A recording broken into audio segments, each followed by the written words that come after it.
Hello, hello, hello. Do you know what time it is? You guessed it, King Solomon's Mines, Chapter 3 time. So we left off in Chapter 2 with a lot of guns, a lot of equipment, a lot of recruitment. We got to learn about Umbapa, whatever. He's the only one of the men they recruited that didn't want to be paid anything, which I thought was a little weird. And I think our main characters, Quartermain and Mr. Good and Mr. Henry or whatever Prince Henry, whatever the characters' names are, the three main characters. I think they were a little off put by this as well, but they just kind of went with it and they're hoping for the best. So I think in chapter 3, hopefully they're going to be starting on their journey of 1,000 miles, which I think that's what it's going to be. So the title of chapter 3 is We March into the Desert. Alright, so let's just jump in and let's read chapter 3. I got my coffee.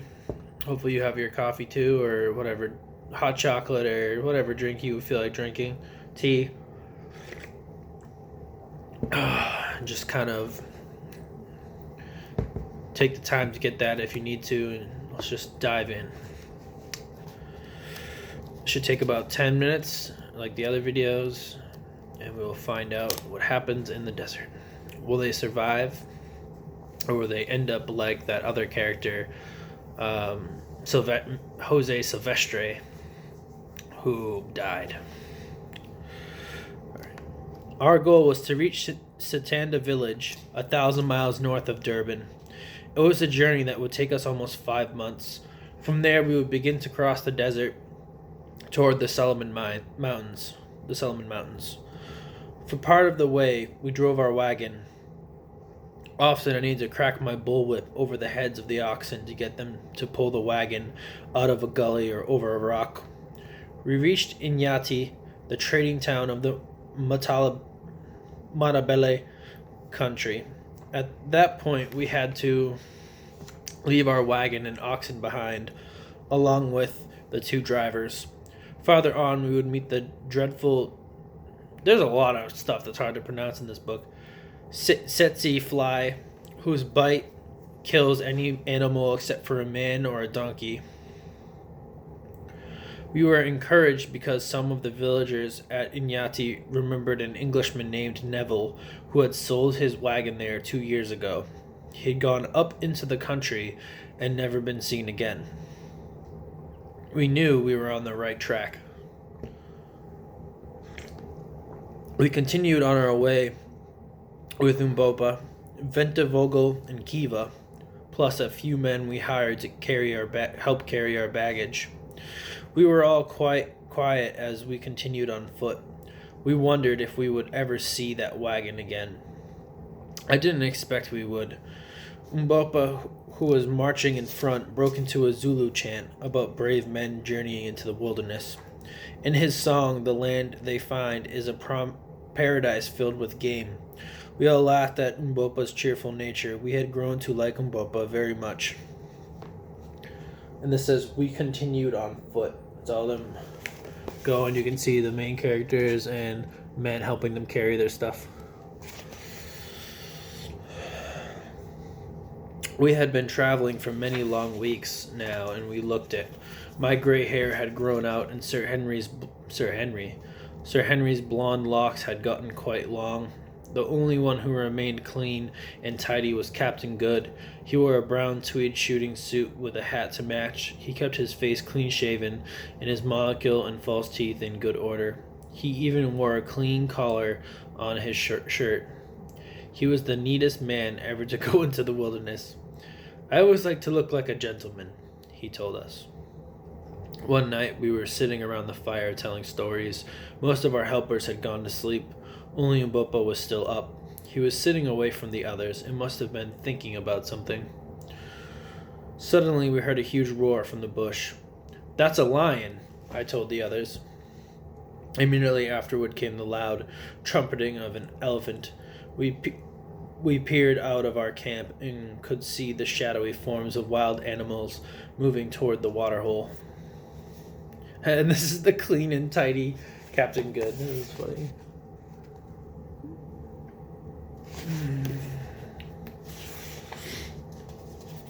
The sun was just coming up when we again heard the awful roar. It sounded as if the lion were just outside our camp. I took my rifle and my bullwhip and ran out. The others followed. We turned a corner, and there he was, a wild, maned lion who looked at us with bared teeth and gave a low growl. We all stopped dead in our tracks. Captain Good wanted to shoot the beast, but I stopped him. It's not necessary to kill him, I said. If I don't fire, he may kill us, he said. Stay calm and don't move, I said. I took a step toward the lion, never taking my eyes off him. He was now crouching, ready to leap forward. I could see each of his long, sharp teeth. Back, I shouted. I flicked my whip and snapped it. The lion swatted at it with his huge paw. I thought I might have to use my rifle after all, but a few more cracks of the whip made the lion retreat. He slunk off into the bushes. He could have killed you, Sir Henry said. I knew he had his eye on something juicier than me, I said. I pointed to where a small herd of black sable antelope were watering at the pool. We started our way. Late in the afternoon, we came across a herd of eland. We didn't need any meat, but Captain Good wanted a closer look at these heavy antelope, which he'd never seen before. He gave Umbopa his rifle and moved closer, followed by Kiva. Sir Henry and I sat down to rest and enjoy the beautiful scenery. Suddenly, we heard an elephant scream. I don't even know what that would sound like. Against the red setting sun, we saw the black outline of a charging elephant, its mighty trunk raised high. An instant later, we saw Good and Kiva racing full speed back toward us. It was a huge bull elephant. We lifted our rifles, but we didn't dare shoot. The elephant was too far away, and we were afraid of hitting one of the men. Look at this thing! Holy crap! This thing destroying this guy Kiva.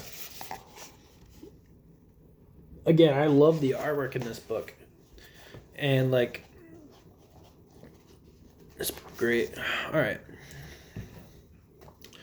Captain Good slipped and fell on his face right in front of the elephant. We gave a gasp, for we knew he must die. We ran as hard as we could toward him.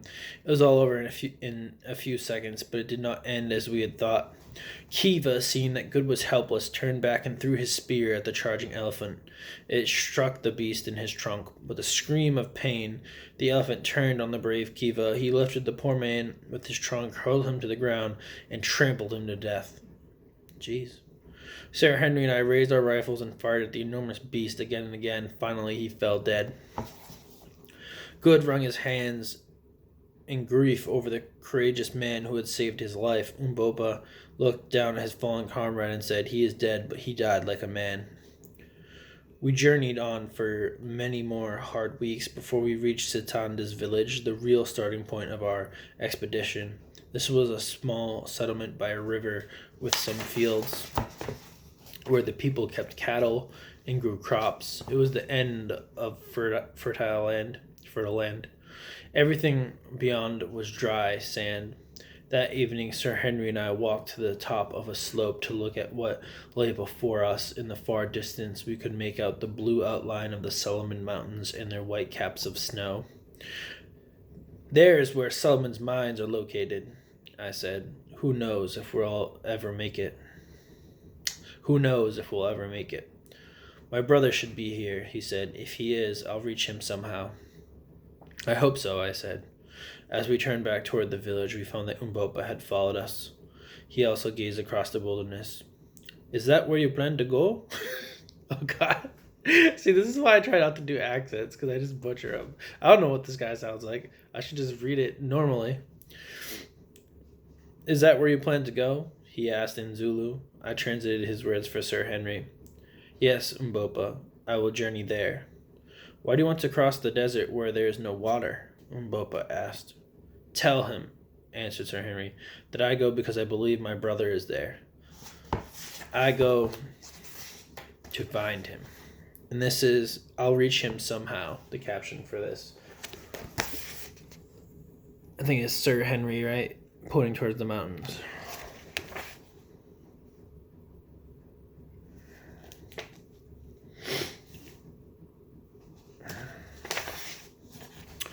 Umbopa said, "A person of this village says that a white man went out into the desert 2 years ago with a guide named Jim. They never came back." "There's no doubt it's your brother," I told Sir Henry. I knew Jim well. "If George meant to cross the desert, he would have done it," Sir Henry said. "We are much alike," Umbopa said to Sir Henry. "Perhaps I also go to seek a brother over the mountains." "What do you know of those mountains?" I asked him. "There is a strange land there," Umbopa said, "a land of witchcraft. But why talk of such things? If we ever get across the mountains, I will tell you more." He turned back toward the village. "He knows more than he's saying," I said. The next day we prepared to start. We couldn't carry our heavy elephant rifles across the desert. We left them in my whip, and much of the can't carry a whip, and much of the rest of our gear with the man in the village. Every ounce of weight would slow us down as we crossed the burning sands. We each took a metal water bottle and a blanket. We carried dried meat to eat. We hired 3 villagers to go with us for the first day's journey, each carrying a large gourd with a gallon of water. We would then be able to refill our water bottles before we continued. We waited until after the sun went down. We planned to travel by night, when it would be cooler. We started out just as the moon rose, flooding the country with silver light. Before we left, we stood together looking at the vast desert. "Gentlemen," Sir Henry said, "we are starting on about as strange a journey as men can make in this world.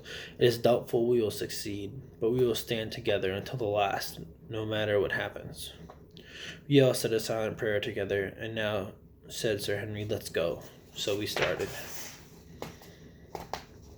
And this caption for this picture is "We walked through the moonlit night."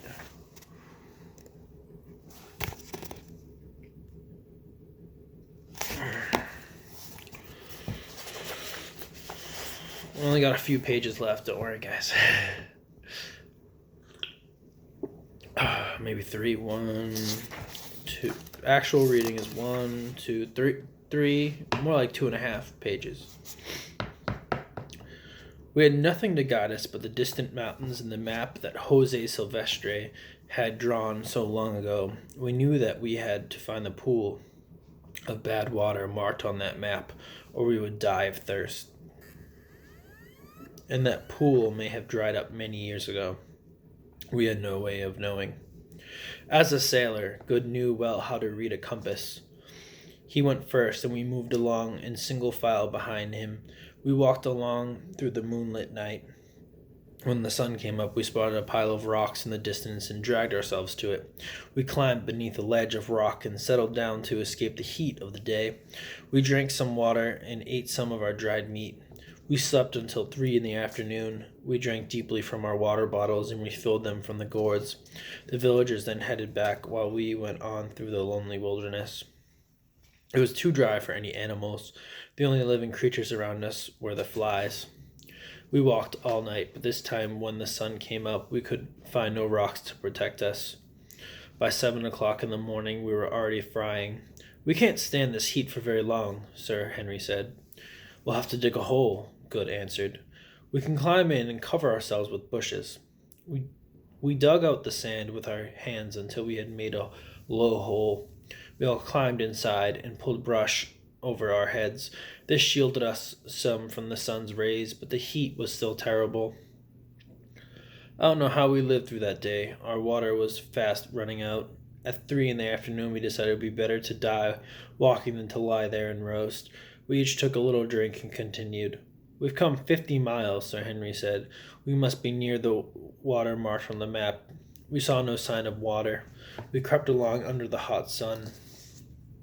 And it says we dug the sand with our hands. They all look like they're not doing too good.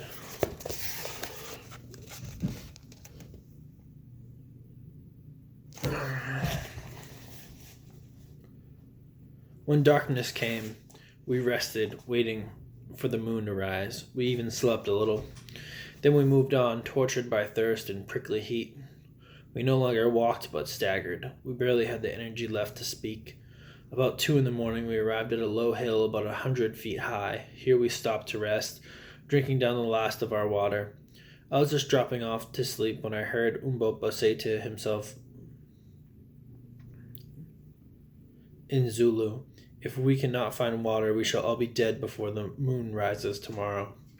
I knew he was right. We must find water, or we would suffer an awful death, and soon.